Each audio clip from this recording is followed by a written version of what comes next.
Let's talk about what's happening in the global trade arena. We're joined right now by Carlo Dade. He's with the University of Calgary. He's the Director of International Policy at the School of Public Policy, based, of course, in Calgary. And it is great to chat with you, Carlo. Great to be here. Yeah, you get a double dose of policy with my new title, eh? Yeah, it's like policy squared. Back in the world of nerds and academics, yes. Okay, well, maybe you can square all of this up for me in terms of what the heck is going on in this trade arena. We've got obviously a pretty significant battle with the United States when it comes to the threat of tariffs, and Canada's said, "Hey, we're going to retaliate." And of course, then Friday night, like late Friday night, early in the day in China, China decides to apply significant tariffs on peas, pork, canola oil, and meal. Canada very much caught again in the middle of these two economic superpowers. Yeah, so this has been the theme in the recent past, with China's rise to become the second largest economy in the world and a significant market for Canada. Overall trade between Canada and China, everyone knows the figures on Canada-US trade, but let's talk about China for a second. The overall trade figures for China and Canada exports are fairly low. But when you switch to agriculture, China is depending on the year, anywhere from 11 to 13, 14% of our ag exports. That's much larger than the 2 to 3% that China represents for overall trade of goods. So we're in a fairly unique situation in Canada where we're caught between two global superpowers, our two largest markets, significantly large markets, that are having a war with each other and dragging us into it. So the war between Canada China and the US has tariffs between China and the US, and we're aware of that. But we get the rebound effect. Given the global stage for their fight, both parties, China and the US, are looking for allies and looking to see who's following them or who's taking their side in the global fight. The Americans have consistently been forcing us to pick a side, obviously the American side. China, of course, when this happens, retaliates. So we face problems from China for issues we have directly with China. And then we also face retaliation from China for our choice in the trade war between China and the US. Last point on this. It may have been noticed or may have been missed probably in Canada that during the latest round of tariffs that the Trump administration imposed on Canada and Mexico, Mexico made an offer to the US that they would match US tariffs on China Yes. if the Americans would ease up on them on tariffs. So you see how this is playing out in terms of the direct problems we have with China and then the problems the US is handing us that where China is inflicting retaliation. Yeah, like and here I think you just described one of the challenges for both Canada and Mexico. Canada supported the U.S. in those 100% tariffs on Chinese EVs. That was essentially some sort of an ask and a participation. But the challenge here is I think Canada, Mexico would be, my assumption is, very willing to create this fortress North America as it applies to economic activity with China and be supportive of the tariffs. But when people ask me about this, what I've been saying is the trouble is that trust has been eroded. The fear is, okay, we go ahead and we do this, and then we get punished anyways. And that's by the United States. And so that's kind of the problem here in this ask for the Fortress North America. Makes sense. The problem is I'm not sure there's a lot of trust right now in the relationship. Well, I think there's complete and total trust. There's trust that we're going to get screwed again. You Okay. remember what happened with the NAFTA renegotiation. The Americans slipped in a meaningless clause at the end of negotiations. Anyone talks to China, we can review the agreement. That was totally unnecessary. You could review the agreement for any reason. You could leave for any reason and state publicly that you were leaving for a reason. But the Americans struck in this extraneous, unneeded clause about talking to non-market countries, i.e. China. We responded by not talking to China, stepping away from engagement with China on agriculture. What did the Americans do in response? Did they thank us? Did they show us appreciation? No.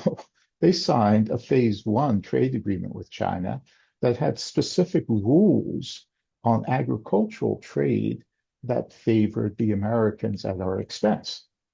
So it's not just that, we'll be punished within North America or the sacrifices we make vis-a-vis China won't be appreciated. It's that the Americans will then take advantage of the sacrifices we make. So it's a double whammy. We were talking to Jacob Shapiro from Bespoke Group a couple weeks ago here on the program, and one of the things that he talked about was he believes it would be Canada and Mexico should be somewhat cheering for the U.S.'s inability to reach a phase two or phase 1.5, whatever we're going to call that, a new deal between the Americans and China. If that deal does happen, that's not good for Canada and Mexico. Do you agree or disagree with that? I agree. But even if the US doesn't make an agreement and we're seen to take advantage of the US's failure, you can imagine how that will play out in the America First movement amongst the MAGA crowd and, of course, amongst the current administration occupying Washington, D.C. So it's the definition, I think, of a no-win situation for us. Yeah, tight spot indeed. New prime minister. We're gonna have an election. We'll see if there's any changes in Canada's response there. Speaking of the future, I want to get some of your thoughts on. Okay, knowing all of this and the tough spot that Canada is in, having trouble finding friends and favors, and in this new world, what do we do? What should Canada's plan be? So, you know what? I don't have an answer to that. And I can't think of another ag trade policy person who would have a fulsome answer to that. And that in and of itself is a problem. We've spent decades benefiting from a rules-based international system, a place where we created organizations like the WTO, the North American Trade Agreement, agreements that largely worked. I mean, everyone knows about the complaints with the agreements and where they failed, but that's a case of the exception proving the rule. I mean, how many days did you hear today's leading story? Another $2 billion crossed the border in North America with no problems. That was 90% of the time. So we had an era, a long era where we could depend on rules-based trade. That era is ended, but we've become so accustomed to going to the WTO. What's our response been to the Americans imposing tariffs? Go to the WTO. Does anyone think that that's going to solve the issue? The point of all of this is we don't know what to do. We don't have a plan B for what happens when the rules-based system breaks down.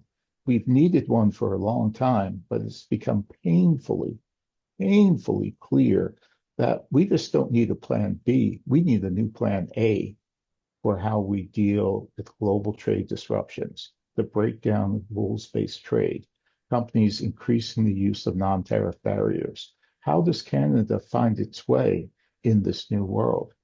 We don't know, but we need, I would argue, and I think others like Happy have argued that we need a rethink of trade policy, a new plan A for how to deal with the world where countries will break trade agreements literally at the drop of a hat.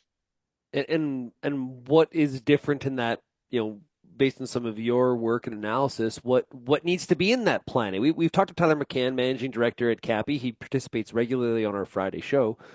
What sticks out to you?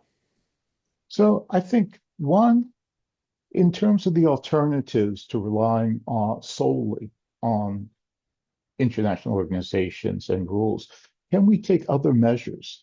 Domestic price insurance, funds to compensate farmers for disruptions in trade? Can we engage in new types of agreements like what the Americans have with their phase one agreement?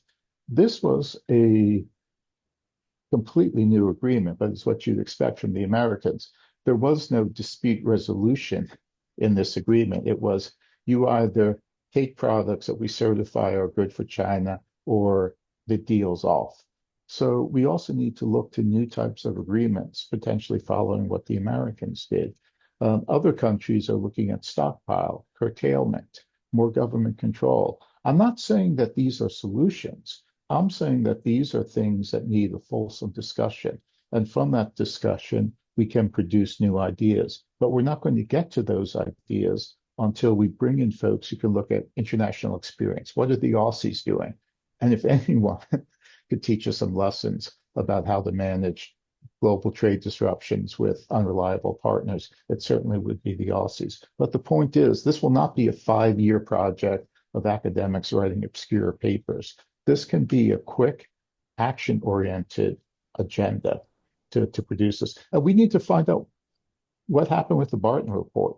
Why didn't that opportunity pan out? What lessons can we learn? All of this can be done quickly and efficiently if we simply put our minds to it. But the case that it needs to be done, I think, is obvious. Yeah, you know what we've been talking about here lots on Real Ag Radio, Carlo, is you use that word action. More emphasis on action and action. A word that I love is velocity. Action with velocity.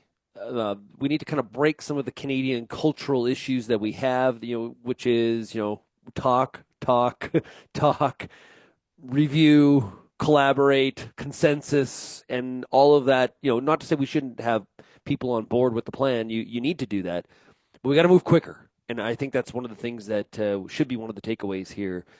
Indeed, And go ahead. that's part of our thinking. This will not be a widespread. This should not be a widespread process. There are a few key innovative ag thinkers. You need to gather them without industry and without stakeholders, without anyone who has a dog in the fight, because you're talking about throwing out the bathwater in terms of trade policy. You need to start fresh. And from that process, you then go out to the ag community and present the work. So that's part of the technical side from a think tank perspective and how you would move policy. But the big question is government. Mm, Will government listen? Um, yeah. and that is in the hands of your listeners. I mean, the ag community is going to have their come to Jesus moment on this and say, look, we can't dilly dally. We can't hold up vested interest. There's a freaking crisis going on like we haven't seen before. Yeah, and I've heard from just and quickly here before we wrap up, I have heard from several members of the audience that what Canada needs to do is forget about the United States, move on, find other markets. My response to that has been like that.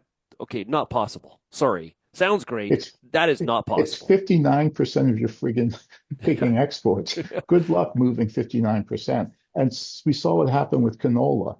Um, yeah, we moved canola exports from China to the UAE. The UAE took the margins and turned around, crushed the seed, and sent it to China.